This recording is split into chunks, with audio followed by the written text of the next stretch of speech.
दिल्लीचे माजी मुख्यमंत्री अरविंद केजरीवाल यांनी भाजपवर गंभीर आरोप केले आहेत. तसेच याबाबत लवकरच मोठा खुलासा करणार असल्याचेही त्यांनी सांगितले. महाराष्ट्रात 23 नोव्हेंबरला विधानसभा निवडणुकीचा निकाल जाहीर झाला.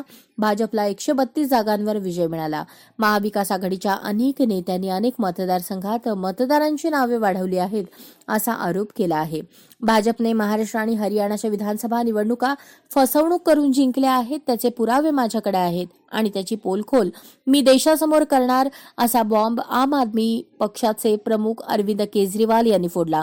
दिल्लीतही भाजपकडून तसेच षडयंत्र रचले जात आहे, मात्र ते आम्ही यशस्वी होऊ देणार नाही, असे केजरीवाल यांनी बजावले.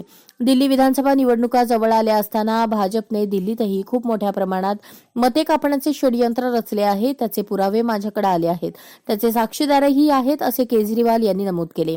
केजरीवाल यांनी एक्सवरून एक पोस्ट केली असून त्यात अनेक खळबळजनक दावे केले आहेत.